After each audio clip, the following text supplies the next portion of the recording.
What's going on, everybody? It's Jesse here at Bayboy Views. So, yesterday I listened to a very interesting interview with Patrick Bet David and an author named Robert Greene, the author of the 48 Laws of Power and the Laws of Nature. So, I wanted to go ahead and just jot down a couple bullet points. Hopefully, you guys find this valuable. I did. If you could, go ahead, leave a like, comment, subscribe, support the channel. Let me know how you guys feel. But here we go. So Patrick Bet David kind of set up the question to be: revolutions are started by, and they came up with three distinct answers. So one of them is revolutions are started by things that bother you, things that you love, and things that you hate or are angry about. And it kind of made sense, especially in my own life, just because things that bother me, generally motivate me to, fix the problem. Things that you love, once you're a father, all this other like little stuff kind of flies out the window, and you pay attention to the people that can't protect themselves, that type of thing. And it also motivates you. Like right now, I'm motivated to go to work, motivated to go to the gym, and it's kind of a reward that you come home and you get to see your little one super happy. I'm not at the stage right now where the baby's like da, da. Like she says dada now, which is cool. She's 7 months. But she's not like, like stopping me from going out the door and stuff. And then things that you hate. I generally don't get angry. I generally don't like to hate things. I feel like they stem from a very dark place inside. And I guess I've conditioned myself to kind of deter those emotions.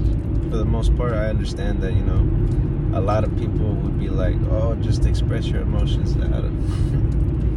It's like I said, it's a very dark place.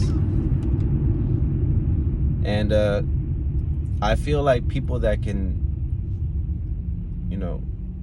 see this going on, especially in front of themselves, and are able to take themselves out of the situation and almost stand outside of it and look at it from a distance, and being able to criticize and reflect on how you affect the interaction. So I guess that would mean, you stepping back, being able to take that criticism, because a lot of people also don't take criticism well.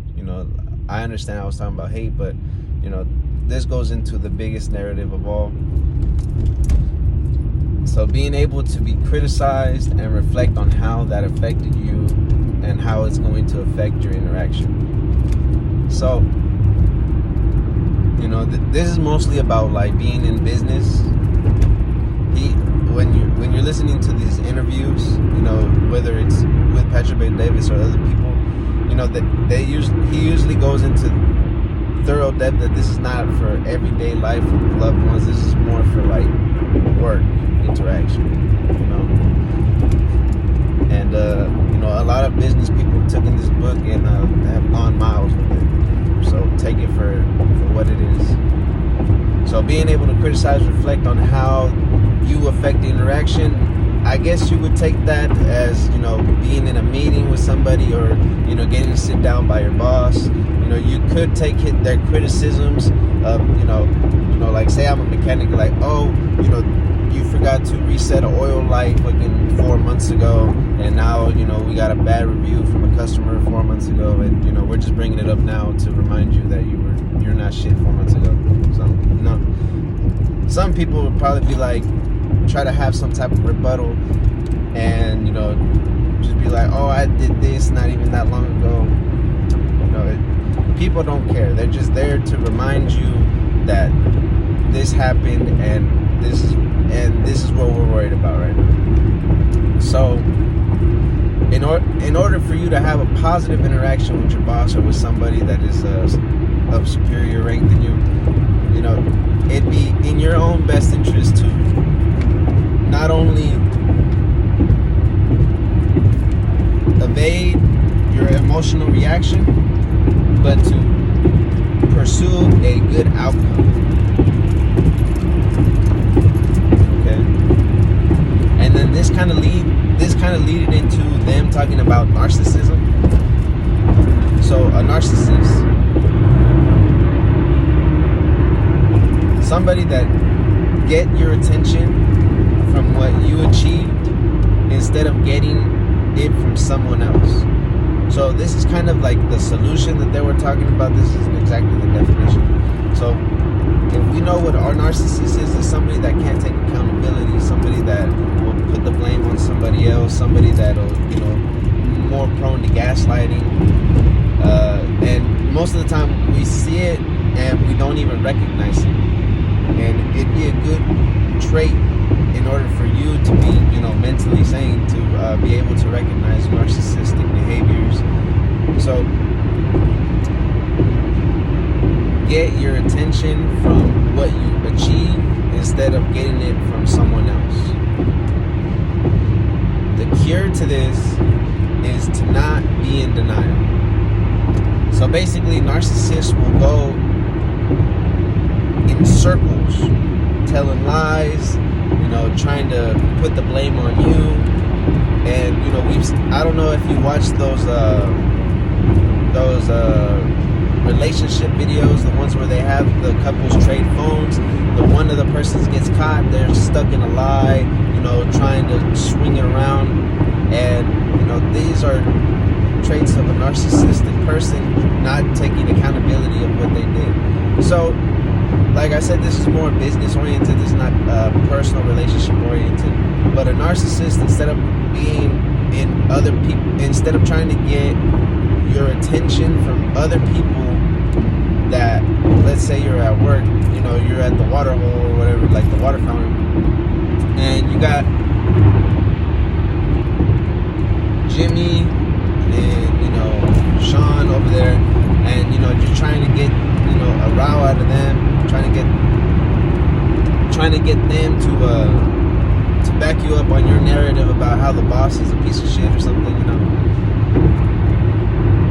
Instead of doing that, put that effort that you have going on in your head of trying to get other people to be on your side, and put that towards whatever work effort, whether it's you hitting the gym in the morning, whether it's you knocking out that job faster than they expected you to.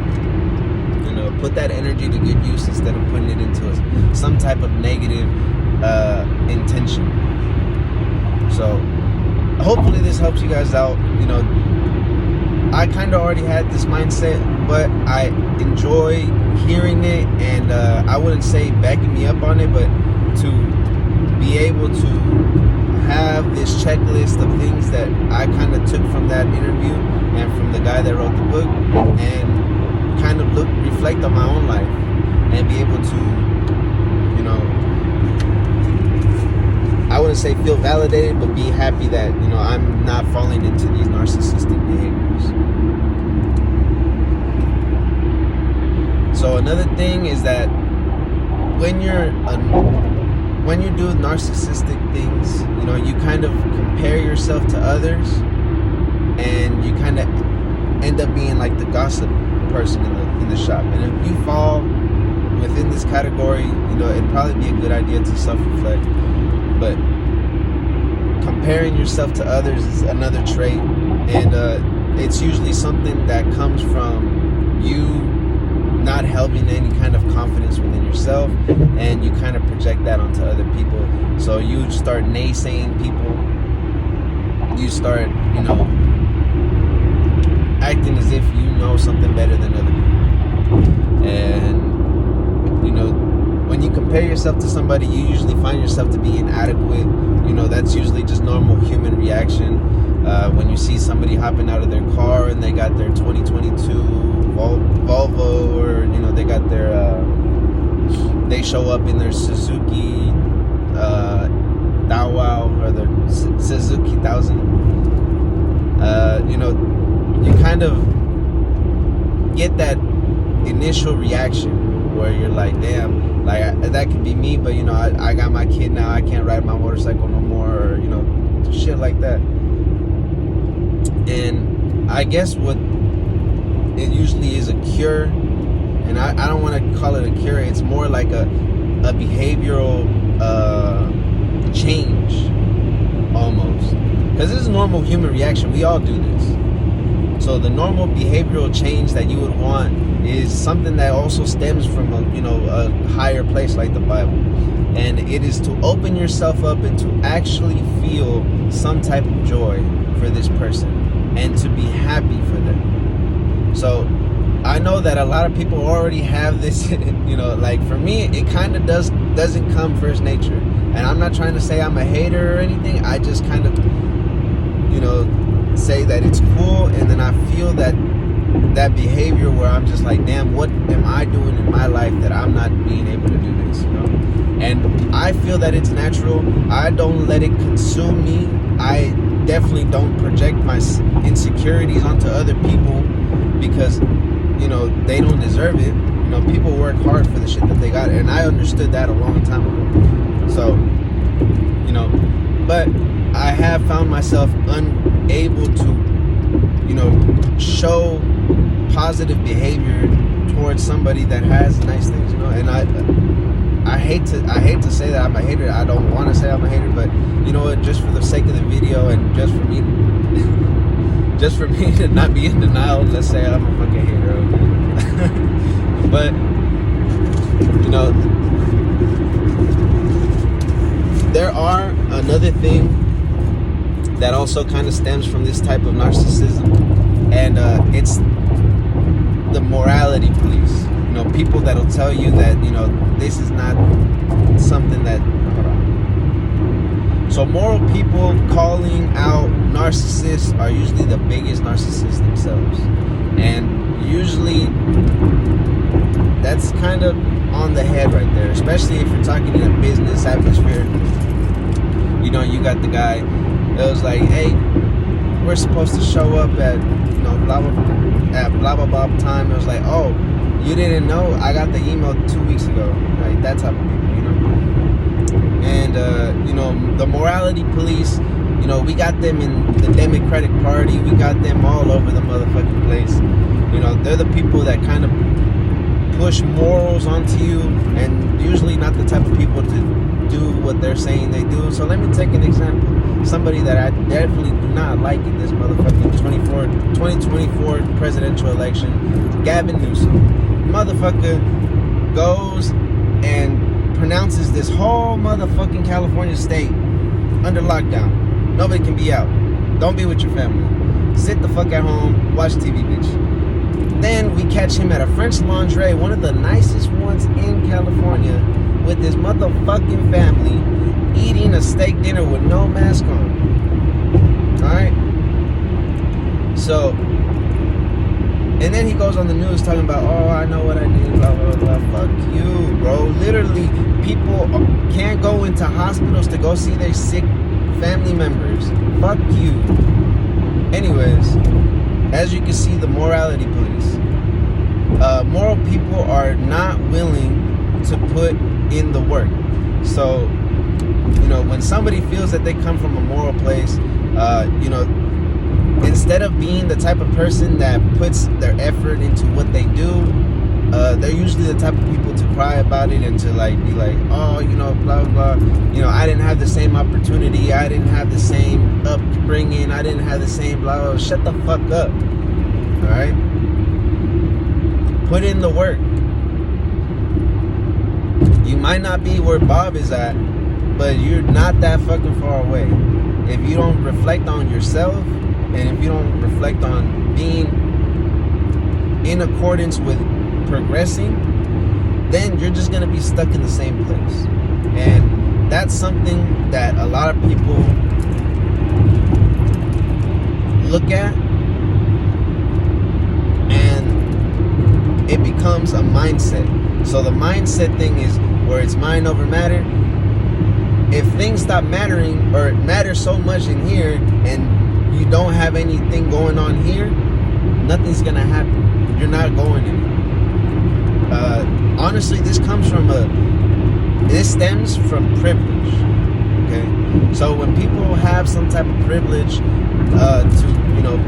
to allow themselves to not be great, to allow themselves to find escapes, to instead of having no way out and just saying I have to do this, I have to go, I have to do this, that is a privilege.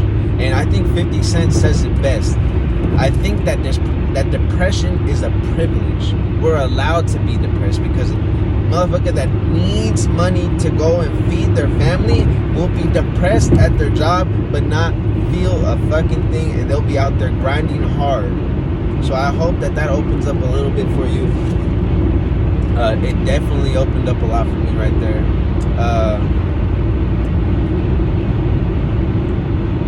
There's another checkpoint. I think this is something I should have probably put in the middle, but levelers, envy.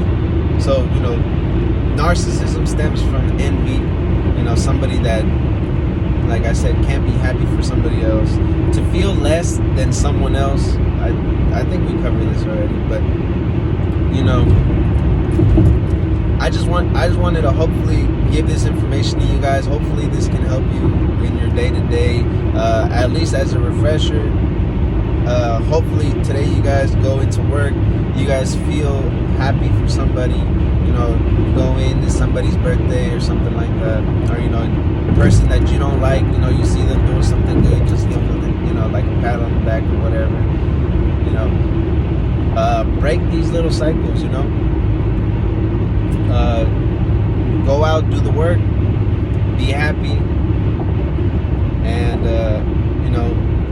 be a positive motivator for somebody that is looking up to you. Whether it's your kids, whether it's your family, whether it's your coworker, whether it's your boss, it don't matter. You are you, and keep pushing. All right, peace.